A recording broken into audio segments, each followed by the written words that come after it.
जिस भवन में हम बैठे हैं, अभी कुछ दिन पहले यहीं एक पुराना क्वार्टर था, वो ध्वस्त हो गया। हालाँकि इससे कोई जनहानि नहीं हुई।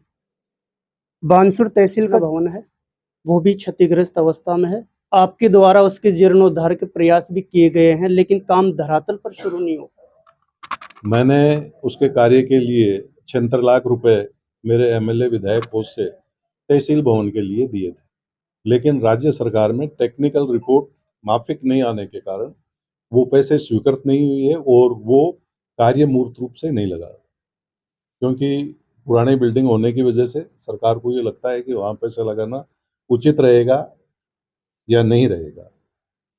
हमारी ये प्रयास रहेगा कि जो भी नया भवन बने वो जल्द से जल्द। सर, बानसूर से सातलपुर जाने वाली सड़क और लोईती से वाया कोथल होते हुए काकरिया जाने वाली सड़क खस्ते हाल में है। हालांकि आपने कोथल वाली सड़क के लिए कुछ प्रस्ताव भी भेजा है, लेकिन काम धरातल पर नहीं हुआ।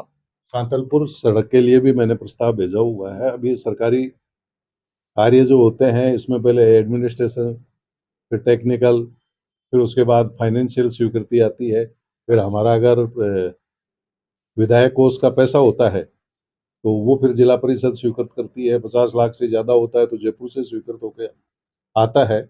ऐसे कई कारण हैं। फिर कई बार ठेकेदार लोग कम पैसों में काम करने की बात कर लेते हैं और फिर वो कर नहीं पाते हैं। तो वो क्या, सरकारी कार्य में वो प्रोसीजर पूरा करना होता है, उसी से सभी कर्मचारी भी बाध्य रहते हैं। इसलिए जो हम कार्य व्यवहार में या आम लोग कर लेते हैं प्राइवेट सेक्टर में, उतना जल्दी कार्य नहीं होता है। लेकिन ये मैंने दोनों ही सड़कें मेरे प्रोग्राम में ले रखी हैं। सांतलपुर सड़क का भी मैंने पूरा दिया हुआ है, 4.5 किलोमीटर सड़क का, और कोथल गांव का मैंने अभी ले लिया है, बाकी का रोड आगे लेंगे। अभी सर, अगर कानून व्यवस्था की बात करें तो हाल ही में सवालों के घेरे में है। उसका जो एक कारण है, वो है नफरी की कमी। आपकी सरकार है, कैसे आप इस नफरी की कमी को या जाब्ते की कमी को पूरा करेंगे? सरकार, जो हमारे यहाँ सिपाहियों की कमी है, अभी नए जिले जो बन गए हमारे 19-20, इनमें सभी एसपी कार्यालय होने की वजह से पूरे राजस्थान भर में जो नए जिले हैं वहाँ पुलिस बल की कमी है। अब आने वाले समय में अक्टूबर नवंबर तक जो वैकेंसी सरकार ने निकाल रखी है, इसमें हमारे पुलिस के हमारे कांस्टेबल भर्ती होंगे और अक्टूबर नवंबर तक जो भर्तियां होंगी वो सिपाही हमें जल्दी ही मिले। सर, अभी प्रधानमंत्री नरेंद्र मोदी जी ने आम जनता से 7 अपील करी है। आपने भी सोशल मीडिया के माध्यम से उन अपीलों को दोहराया है। कैसे देखते हैं इस अपील को? देखिए, हमारा जो पूरे भारत देश की इनकम है उसका 66% तेल आयात में हमारा रुपया खर्च होता है। तेल बाहर से आता है और हमने बहुत पहले भी देखा है, अभी आपकी उतनी उम्र नहीं है, अभी मैंने देखा है कि ये राशन कार्ड से पहले भी कांग्रेस के समय में लोग तेल लाते थे छोटी छोटी पीपियों में। आज वैसी स्थिति नहीं है। आज मेरा कुछ विदेशों से भी अनुभव है, कई जगह पूरा का पूरा ब्रेकडाउन तेल की वजह से हो गया है। जैसे अफ्रीकन जो कंट्री हैं वहाँ तेल की समस्याएं, अगर वहाँ की समस्याएं देखेंगे तो हमारे यहाँ नहीं लगेगी। आज तक हमारे यहाँ तेल की आपूर्ति में कोई बाधा नहीं है। आपने ये देखा, इतने शादी विवाह गए, लेकिन भजन लाल जी की गुड गवर्नेंस, मोदी जी का प्रेरणादायी नेतृत्व, उसके कारण सभी लोगों के शादी ब्याह भी गैस सिलेंडरों से ही हुए हैं। और नियत 45 दिन के अंदर सबको गैस सिलेंडर भी मिल रहे हैं, तेल भी मिल रहा है। लेकिन विदेशी मुद्रा का भंडार हमारा बचा रहे, इसके लिए हम इन चीज़ों का जितना कम उपयोग करेंगे उतना ही भारत की आर्थिक स्थिति मजबूत रहेगी और महंगाई से हम बचे रहेंगे।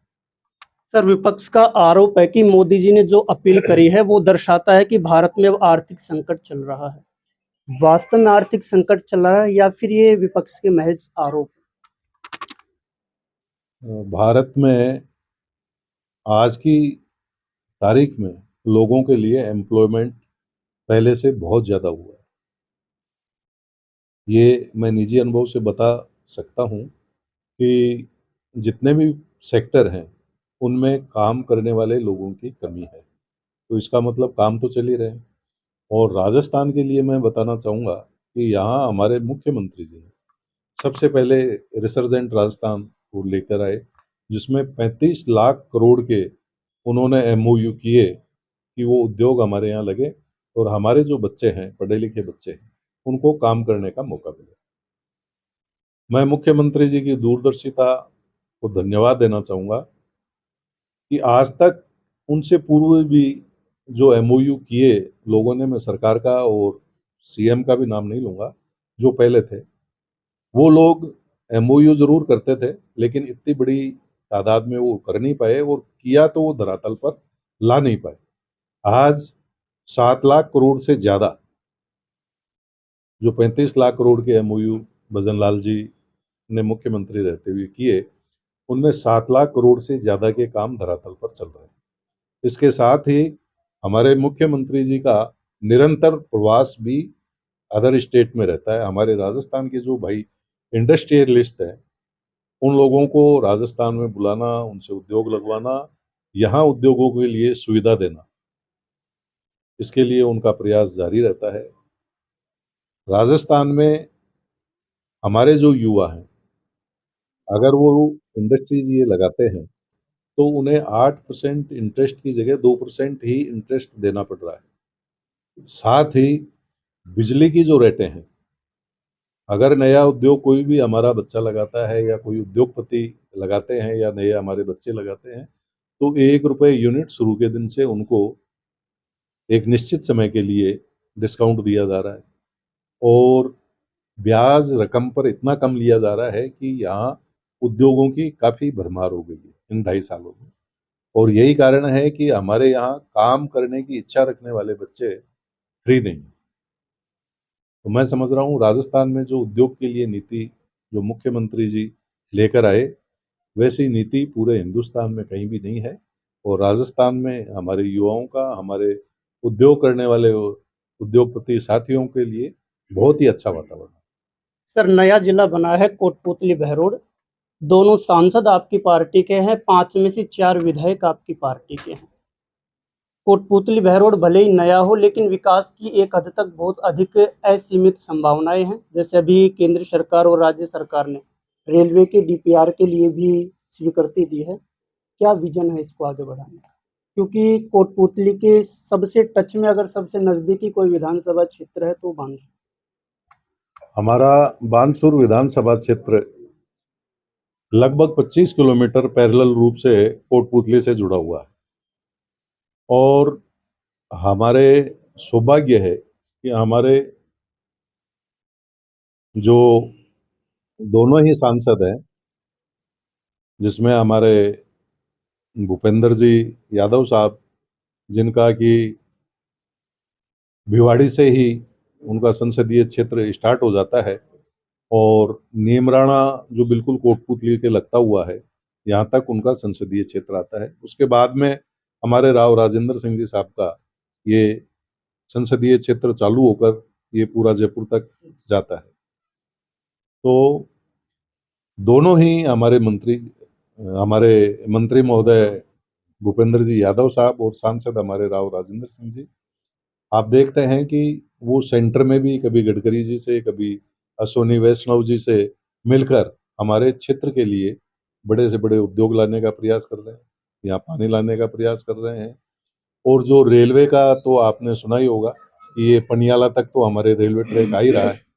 हमें और अच्छा लगेगा कि ये ट्रैक बढ़कर हमारे पावटा तक आ जाए और छापरा तक आ जाए या जयपुर तक जाए, तो यहाँ विकास की और तेजी आएगी। अगर इसको बानसूर से जोड़ा जाए, उसमें आपकी क्या भूमिका रहेगी या क्या मांग रहेगी सरकार से? दोनों जगह आपकी पार्टी की सरकार। अब मैं तो बानसूर को देश की राजधानी बन जाए तो भी अच्छा है, लेकिन बात व्यवहारिकता की धरातल पर करनी चाहिए। बानसूर का विकास राजस्थान की जो 200 विधानसभा हैं, उनमें जो विधानसभाओं का इंफ्रास्ट्रक्चर है, उससे कम नहीं रहेगा। जो अच्छी विधानसभाएं हैं, जो टॉप की विधानसभा आती है, उनमें हमारा नाम होगा, यहाँ की सड़कें जुड़ी हुई होंगी। वैसे हमारा ये जो क्षेत्र है, ये बहुत ही अच्छी इसकी लोकेशन है। 15-20 मिनट की दूरी हमारे कोटपुतली की रहती है, 45 मिनट की हमारे अलवर की दूरी है, 2 सवा 2 घंटे की दूरी हमारे हमारे हमारे प्रदेश की राजधानी जयपुर के लिए पड़ती है, और 3 साढ़े 3 घंटे का रास्ता हमारा दिल्ली का है। तो हमारे लिए बानसूर ऑटोमेटिक प्राकृतिक रूप से ही बहुत अच्छी जगह बसा हुआ है, और बाकी जो यहाँ का लोकल विकास है उसके लिए हम पुरजोर से लगे हुए हैं, काम करके दिखाएंगे। सर, अभी हम बात सांसद महोदय की कर रहे थे, आपने मंत्री जी की बात करी। राजस्थान में चर्चाएं हैं कि भजनलाल सरकार अपने कैबिनेट का विस्तार करेगी। तमाम जो मीडिया रिपोर्ट्स है, श्रीचंद कृपलानी, कुलदीप धनखड़, देवी सिंह शेखावत के नाम चला रहे हैं, आप खुद कितने आश्वस्त हैं? अब मेरा नाम तो आपके माध्यम से ही सुना है। बाकी के तो सभी नाम हैं। देखिए, जितने भी एमएलए हैं, सभी लोगों का सपना रहता है कि उनका भी नंबर मंत्रिमंडल में आए। मैं सभी के लिए बहुत शुभकामनाएं देता हूं। बाकी मैं बानसूर की जनता और जनार्दन को बहुत बहुत बार बार धन्यवाद भी देता हूं कि आपने एक विधायक बनाकर मुझे मौका मिला, और एज ए विधायक मैं जितना काम कर सकता हूं, वो जो श्रेष्ठ विधायक काम करते हैं, उतना मैं काम बानसूर के लिए करूंगा।